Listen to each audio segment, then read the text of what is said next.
Grace, peace, and mercy all. This is Pastor Chris from Spruce Run Lutheran. I'm coming to you from the Carriage house here next to the church because I want to tell you about an event we're going to be holding here.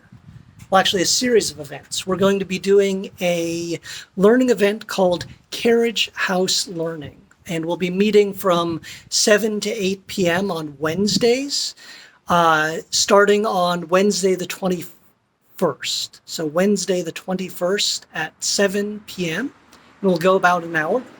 And we're going to be looking at scriptures that didn't make it. So we're going to be looking at the intertestamental period, so the time between the Old Testament and the New Testament, and a bunch of writings that fit within that period, kind of bleed out on one side or another a little bit, but by and large, that's where they are. So the first session, there's going to be 6 total. The first one is my particular specialty, which is retellings, so rewrites of Genesis chapter 22. So this is, of course, the horrifying story of Abraham nearly sacrificing his son.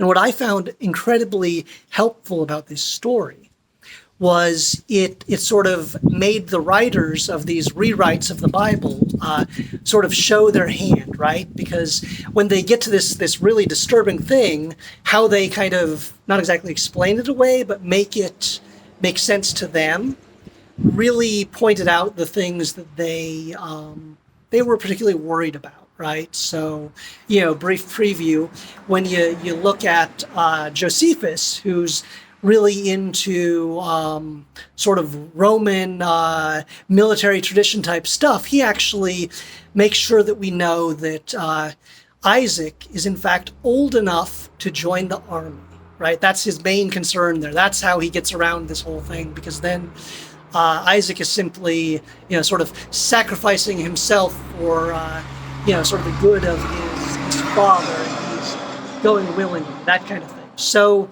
all that to say, we're going to be looking at Philo, Pseudo-Philo, Jubilees, and Josephus, how those 4 rewrite Genesis 22. From there, the second week, we're going to look more carefully at what's called Inaki Judaism. So this is a form of Judaism that by and large doesn't survive after the destruction of the Second Temple. But 2 of the main scriptures from there are Enoch, the various books of Enoch, the 5 books of Enoch, as well as the book of Jubilees. Both of these end up being considered scripture by our Ethiopic Christian brothers and sisters. But one way or another, we'll take a look at Enoch and Jubilees for a bit on the second week. Then the third week, we're going to look at something that's maybe a little more familiar to the average person, which is the Dead Sea Scrolls. So we're going to look at the Essenes, who are probably the type of Jews who are living in Qumran, and they're writing, or at least compiling and putting together the library that we eventually call the Dead Sea Scrolls. So we'll take a look at the community, what they believe, and also at some of their writings.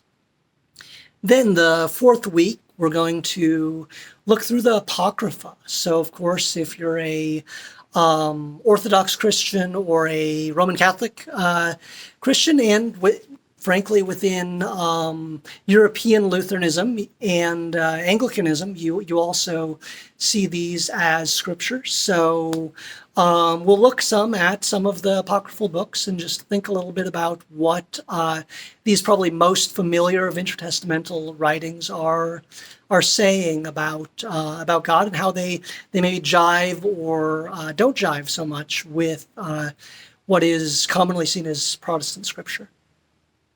Then week 5, we're going to look at Nagamadi. So this is a collection of writings found in Egypt, and more particularly, we're going to look at Gnosticism, and we're going to look at 3 different forms of Christian Gnosticism, and I'll also mention a 4th, Hermetic Gnosticism, that's sort of no longer within the tent of Christianity and doesn't even see itself as such.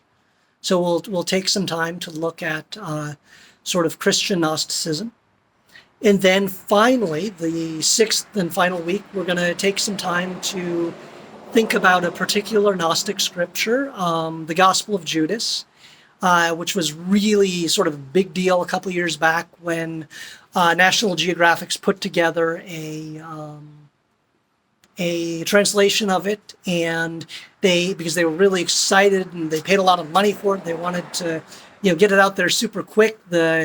They could have done a lot more sort of hard work on the translation, and there's a lot of issues that we can kind of get into. But anyway, we'll look at Gospel of Judas some, as well as possibly Gospel of Jesus's wife, and just kind of think through a bit of the way scholarship can be kind of battered about a little bit with concerns of money, that kind of thing.